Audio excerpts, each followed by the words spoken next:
Welcome back to the channel. So today I'm going to discuss what's gone wrong with my McLaren. Yep, it's I'm sure there's probably many YouTube videos phrased what's gone wrong with my McLaren. The reason I'm making a video about this is because I've done 10,000 miles in the car now. So the car gets well used. I've had it just over 2 years now. So it's over 10,000 miles. That's consisting of a few track days, using it as a daily, doing trips in it. Car's been driven to Wales many times. It's driven to Scotland. So some track days, we took it to Isle of Man. And yeah, you know, I do have several videos on my channel about my 600 LT. And watch those for a more detailed review, but this is really to discuss what's gone wrong with the car. So I've owned it for over 2 years and we've covered practically 10,000 miles on the car now. It's just shy of 20,000 miles now. But what's gone wrong? Well, surprise, not a lot really. It's actually been very reliable. The car's never let me down, never broken down, never had an issue where we couldn't go anywhere. I would describe the issues that my 600 LT has had have all been minor issues. Nothing that's upset me, nothing that's caused me, stress or anything like that. I will start with the latest, and this is not really a fault of the car. Obviously, it's a 2020 car, nearly covering 20,000 miles now, and I'm not shy with it. So, I've done 185 mile an hour in this car. On the public road as well, but on the public road in the Isle of Man, where doing such speed is legal. And after many track days and a lot of fast road driving, I think the car did pick up some stone chips. So today it's actually just had its PPF refreshed by Signature Detailing in Stoke-on-Trent. It's had XPEL self-healing PPF redone to the front end, so all the chips and marks on the front end are now gone. She looks brand new again, and thankfully the factory PPF or whatever was fitted did the job and did repair the paintwork. None of the chips actually went through.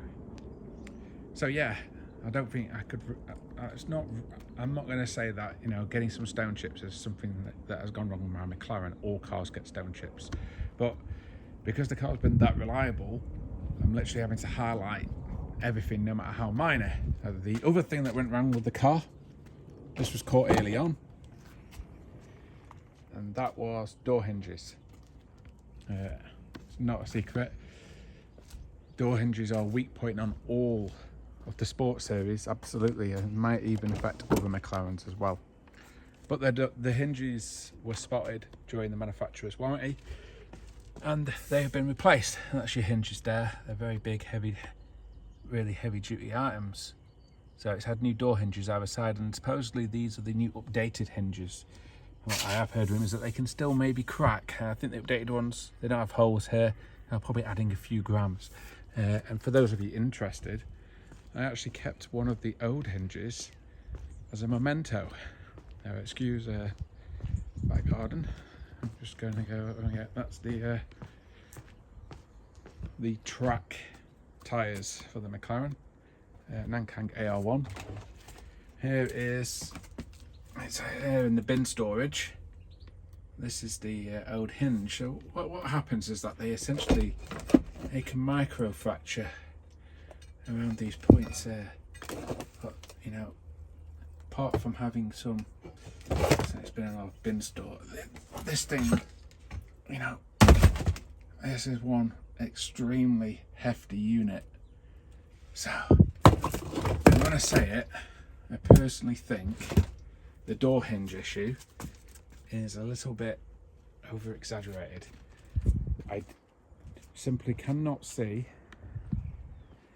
how a door hinge could fail to the point where the door falls off, and I think that there's been no McLaren reported where a door has fallen off or has injured anybody. So yeah, I think that maybe it's a little bit over exaggerated. So yeah, door hinges, both been replaced, both done in the manufacturer's warranty. I've heard rumours that McLaren have been doing it goodwill as well for people out of warranty. So kudos to McLaren for sorting that.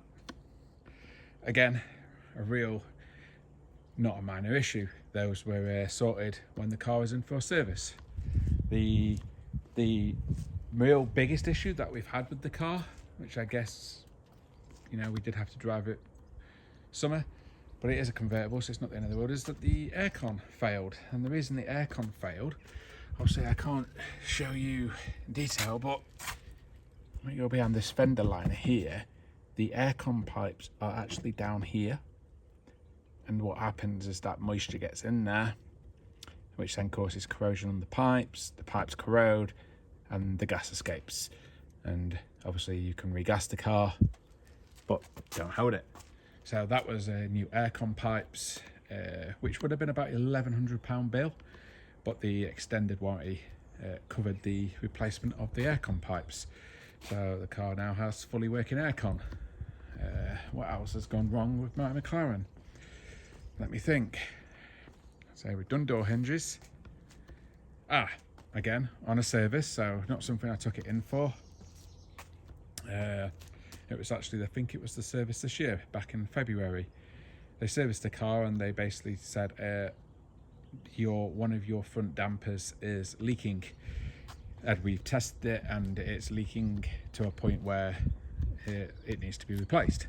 And there's also a pair of split bushes on the front end, which probably again comes from the track use and the heavy braking. You know, there's a huge amount of pressures going through the front end of the car. So I expected the extended warranty to cover the replacement damper, but not really the bushes. But I collected the car and I had no bill to pay. The extended warranty had covered the leaking damper and had also covered the replacement bushes as well. So once again, kudos to McLaren. The extended warranty on a McLaren is worth having, because on my Ferrari, extended warranty wouldn't cover such thing as leaking dampers. It's quite a big complaint on the Ferrari forums that people have to pay out for the dampers, and it's normally, I think, about £5,000 per axle for a pair. Now the negative is that McLaren only replaced the one damper because the one on the other side isn't leaking. So now, as an engineer side of me speaks, you know, you should really replace them in pairs. But so far the other side's not started leaking, so I can't complain. The car drives amazing. Did I notice the difference with the damper chains and the bushes?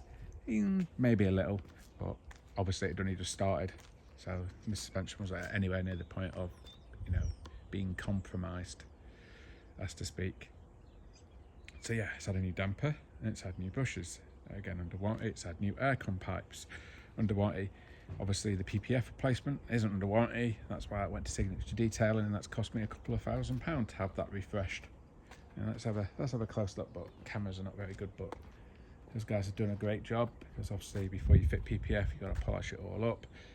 But there is no swirl marks, there's like no marks or anything. I'm very happy with it, because I was starting to think it was looking a little bit tatty on the front end.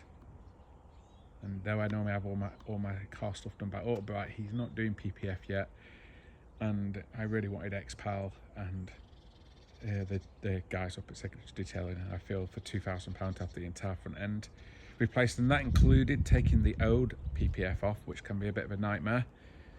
I thought that was a good deal, so that was that done. What else has gone wrong with the car?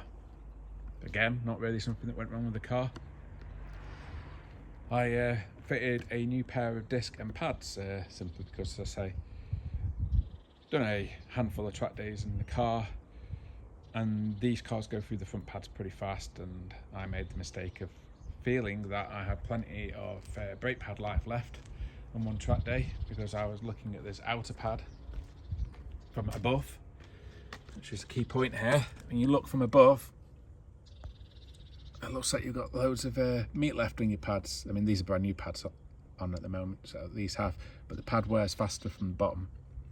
And what happened, I was looking here and felt I had about 4-5 mil of pad material left, so about half of what's there now. So I was thinking, yeah, I'll be okay. I'm going to call it a day and I'm going to go home. And the discs were looking really nice, no problems. And I got home and the bottom of the pad had flaked away because it got so, and it had scored The disc, not too bad, but brakes are brakes, and I felt that I had to replace them.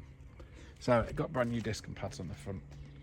But yeah, anybody doing track days in a 600 or a 720S or anything that uses this smaller caliper on the front, keep a real close eye on your pads. And I would not do a track day unless you had brand new pads fitted. Padgett RSC1 pads do last longer on track, but because I don't do that many track days, I've just stuck with the factory pads. And then I think there are some other brands of pads which last longer again. The people who really track these cars hard tend to fit surface transform ceramic disc and pads to the cars, because again they last much longer. But the real weakness on the 600 and the 720 is the small brake caliper. If you look on the regular sports series cars, or even like a 650S or MP412C, they have a front caliper that's nearly double the size, which probably helps a lot with cooling. But anyway, again, that's not really a failure on the car. That's me just enjoying the car. Everyone has to replace their disc and pads on their cars at some point. So the real only thing, say the door hinges, a damper, suspension bushes, and the aircon pipe. The aircon pipes was really, I think, the only real out of place failure. You know, you shouldn't be on any car, I think that's less than 10 years old, you shouldn't be having issues such as door hinges or aircon pipes. They should not be an issue. Shouldn't be, you know, that shouldn't be happening on a car. So yeah, that's been it basically. Apart from that, there's only been really minor stuff like key nut found, but it hardly ever happens, and it's normally because the battery's low in the remote. But other than that, my McLaren, I would say, has actually been really reliable, and I've had great enjoyment out of it, and I highly recommend them to anybody. And, you know, the extended warranty is superb. It really covers a lot, and it's a much better warranty than Ferrari. It costs just over £4,000 for 2 years, so it's about £2,000-ish a year. Covers a lot. And yeah, you know, Porsche have loads of engine issues. You know, my Ferrari had its gearbox fail. All these cars, they all have issues. None of them are any worse than the other one. But I can, on my heart, highly recommend the 600 LT. It's an awesome car. Thank you for watching. Please like and please subscribe.